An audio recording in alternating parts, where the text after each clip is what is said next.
दुर्घटनेमध्ये आतापर्यंत 13 जणांचा मृत्यू झालाय तर 101 पेक्षा जास्त जणांना सुखरूपपणे बाहेर काढण्यात यश आलंय।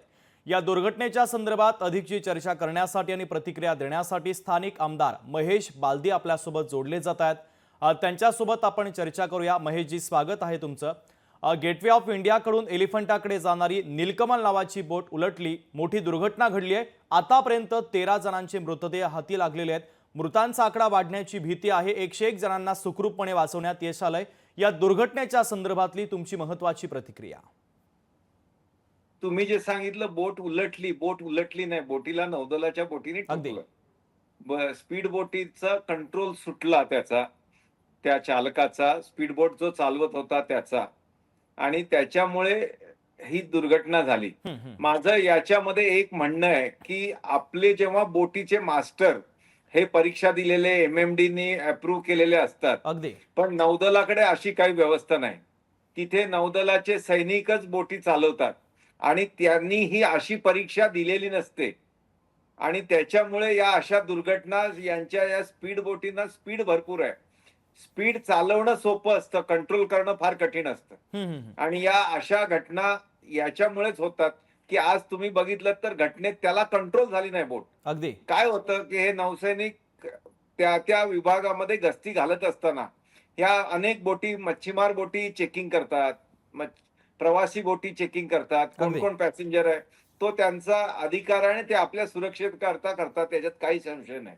पण याचे जे ड्रायव्हर असतात त्याचे ते ज्या मेरीटाईम इन्स्टिट्यूट, मेरीटाईम बोर्डाकडून अप्रूव्ह झालेले मास्टर असतात, ते कधीही या नेव्हीच्या बोटीवर नसतात, या स्पीड बोटींवर। याच्यामध्ये ते सैनिक असतात, त्यांच्याकडे स्टेनगन, AK-47 आणि त्यांना बाकीच्या सर्व गोष्टींमध्ये ते निष्णांत असतात। पण ही बोट चालवणं ही एक वेगळी स्किल आहे। त्याच्यामध्ये रफ वेदर मध्ये कसं चालवणं, स्मूथ मध्ये कसं चालवणं, म्हणजे दुसऱ्या बोटीमध्ये लावताना कशी बोट लावावी, हा एक फार मोठा स्किलचा भाग आहे। पण आज नशीब माझ्या इथला अजय कोळी नावाच्या कोळी मच्छीमार बांधवांची बोट तिथे शेजारी होती, आणि त्यांनी किमान 70 लोकांना या बोटीमधून रेस्क्यू केलं। आता सरळ पॅसेंजर बोट चालली आहे, त्याला येऊन कोणी धडकलं तर त्याला काय करावं, हा एक प्रश्न आहे।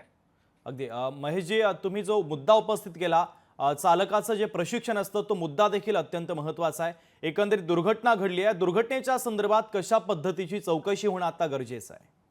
आता काय, त्या नौदलाची बोट आहे, बोट कोणाची आहे ते आयडेंटिफाय आहे, व्हिडिओ त्याचा समोर आहे। ती बोट आदळल्यामुळे लाकडी बोट तुटते, आणि ती बोट रबरी होती, त्यांची फायबरची असेल माझ्या मते, त्याच्यामुळे लाकडी बोट, लाकडाला दुसरं काय जोरात येऊन आदळल्यानंतर तुटणं हा स्वभाव आहे, आणि त्याच्यामुळे ही दुर्घटना घडली आहे।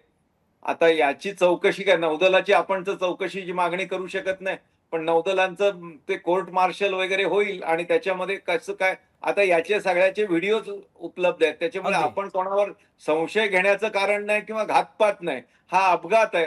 पण याच्यामधूनही नाहक आपल्याकडे आलेल्या टुरिस्टचा, म्हणजे जो वर्ल्ड हेरिटेज आहे घारापुरी एलिफंटा, त्याच्यामध्ये फिरायला येणाऱ्या लोकांचा नाहक बळी गेला, त्याच्यामुळे दहशतीचं वातावरण होतं, आणि अशा या पर्यटनावर त्याचा परिणाम होतो राज्याच्या।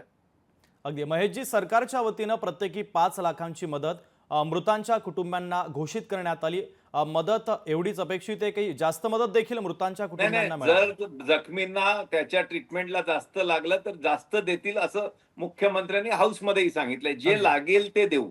त्याच्यामुळे 3:15 वाजताच्या बोट निघाल्यानंतर 3:30 पावणे 4ला दुर्घटना होते। 5 वाजता हाऊसमध्ये आम्ही ते 5:15ला मांडलंय, पहिल्यांदा मांडलं गेलं, नंतर परत मांडलं तेव्हा मुख्यमंत्र्यांनी। त्याच्यामुळे या घटनेला राज्य शासन ही तेवढ्याच गंभीरतेने बघते, आणि त्या होणाऱ्या सर्व मृतांच्या नातेवाईकांना मदत असेल किंवा त्यांना हॉस्पिटलची मदत असेल, हे पूर्ण देण्याचं आश्वासन सन्माननीय मुख्यमंत्री आणि उपमुख्यमंत्र्यांनी केलेली आहे। अगदी महेशजी, तुर्तास धन्यवाद। तुम्ही लोकशाही मराठी सोबत जोडले गेलात, या दुर्घटनेच्या संदर्भात महत्त्वाची चर्चा केली आणि तुमची प्रतिक्रिया देखील पोहोचलेली आहे। लोकशाही मराठी ऐका, पहा, जागरूक रहा।